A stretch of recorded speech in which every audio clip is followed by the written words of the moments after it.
Sige, mauna na lang si Amor. Okay? Pag mamili ka dito ng isang tanong, Amor.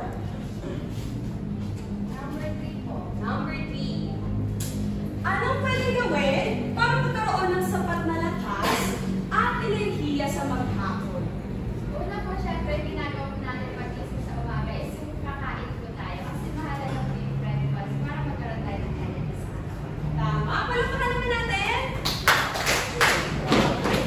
Water na! Si Maxi naman. Pili ka ng tanong. Yung una po. Ano ang gagawin mo upang mapanatiling malinis at maayos ang sarili? Ano po, parang yung kanina po kasi sweat po. Ako po mas maglaw. Mas lagi po maliit po kasi maasin na po. Tama. Mabango tayo. Tama. Okay. Dito naman sa side na ito, sino gustong hawakan ng puso ng kilos at sumagot? Okay, si Leslie. At dahil ito na lang ang natitira, ito na mapupunta sa'yo. Paano mo mapapakita na pinapahalagahan mo ang iyong kalusugan? Kapag po sumusunod po kay mami, pag iinom po ng gamot. Hindi ka naman nagreklamo. Hindi po. Pag Okay, good. Very good. Lagi natin tatandaan na bawat kilos natin ay ginagamitan natin ng puso para maalagaan natin ang ating sarili. Ngayon, sino dito ang nahirapan sa pagsagot? O nahirapan muna? Taas ang kamay. Nadalian. Okay. Si Cars, bakit ka kaya nadalian sa pagsagot ng mga tanong? Madalian po kasi, ano po, mahalaga po na una po alagaan po. Alagaan ang sarili.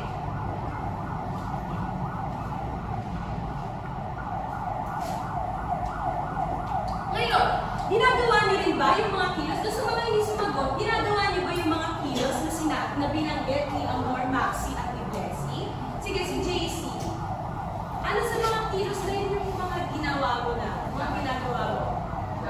Tulad ng? Paliligo po pagkain sa mga pag-iisip nagpumayos po yung sarili. Si ano naman? Si Kate. Ano ba yung mga ginagawa mo sa mga nabanggit nila? Ano po, yung pregnancy po, paggamit po ng ugas po paggamitan para po sa school. Tapos po, yung ano po, yung pagligo din po at pagkain po ng sustansya ng pagkain. Tama. Magaling. Ngayon sinagot na natin na may mga kilos na tayo nakikita dito. Bakit kaya mahalaga na ginagawa natin itong mga kilos na to para maalagaan o para sa kalusugan natin at sa sariling buhay natin? Bakit kaya? Si Owen, sige. Hindi po natin mapabayaan ang sarili. Hindi mapabayaan. Tama. May tanong? Sige, si Cards muna tayo. Para po mapanatili po malusog po yung katawan nila. Malusog ang katawan. Tama. Sino pa? Si JC. Para hindi po tayo magkasakit. Tama. Hindi magkasakit. Sino pa? Meron ba? Si Kate. Nasabi na lang. Oh, malusog ang katawan at hindi magkasakit, no? Dito sa side na ito, si Maxi. Ano po, sabi po ni Mama para mabuhay lang po ng matagal. Mabuhay na matagal. Tama. Kasi kung malusog ka at healthy ang pangangatawan mo, talagang hahaba ang buhay mo, no? Meron pa ba? Wala na. O ngayon, nakita natin itong mga kilos na to at yung mga kahalagahan. Bakit kaya sa tingin nyo, or ano kaya yung ibig sabihin nito na dapat gawin natin sa ating sarili? Si Blessy. Gagawa po tayo ng paraan para mapahalagahan po natin yung sarili po natin. Tama, pahalagahan ang sarili. Kasi itong mga kilos na ito, itong mga binanggit nyo na inyong ginagawa, at itong mga magiging kahalagahan nito, ay pinapahalagahan nyo ang inyong sarili. Meron pa ba? Bukod sa pinapahalagahan nyo ang inyong sarili kapag ginagawa nyo itong mga kilos. Sige, JC. Para po teacher at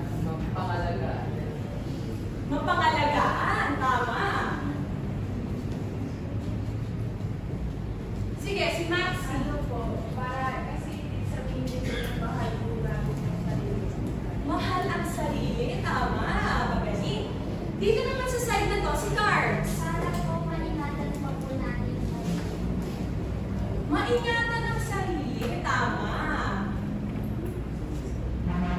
Muli, itong mga salitang ito, no? Ito yung pinapahiwatig ng mga kilos na ginagawa natin at yung kahalagahan na sinabi ninyo na kapag ginagawa niyo itong mga kilos na to at naiintindihan ninyo na mahalaga ang mga kilos na yon, napapangalagaan niyo yung sarili, napapahalagahan niyo ang inyong sarili, naiingatan ninyo ang inyong sarili, at higit sa lahat, mahal niyo rin ang inyong sarili. Naiintindihan ba, klase? Aba, syempre po. Ngayon, ano naman sa mga kilos na nabanggit, ang gusto niyo pang sanayin, parang feeling niyo hindi niyo siya ginagawa madalas, pero ngayon, naiintindihan niyo na kailangan ko pala talaga siyang gawin. Sige, sige. Ano po, yung pagkain po ng mga masustansyang pagkain na tayo pinagsulay. Kasi po, ngayon po, ano po, medyo ayaw ko po yung kasi po lahat ng tao po yung iba. Pero na-realize ko po na kailangan ko pala siya sa sarili ko. So, naiintindihan mo na si Mami na bakit ka pinipilit kumain ng gulay. Tama? At ito naman, si Owen. Yung pag-iingat po sa sarili na kailangan mo muna matulog ng maaari. Kasi kung minsan nagpupuyat, Bakit ka mo nagpupuyat? Ano yung mga rason? Bakit ka nagpupuyat? naglalaro hanggang gabing-gabi. Tama. O, alam niyo na ang gagawin. Makikinig ulit kay Mami. Okay, meron pa ba?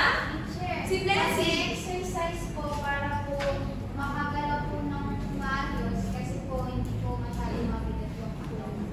Madalas ka bang maglaro sa labas? Nakikita mo katawan. Yun, ay alam mo na yung paglalaro sa mga kapitbahay mo sa labas, makakatulong din pala. Kasi Para teacher, nananambulan si Jay.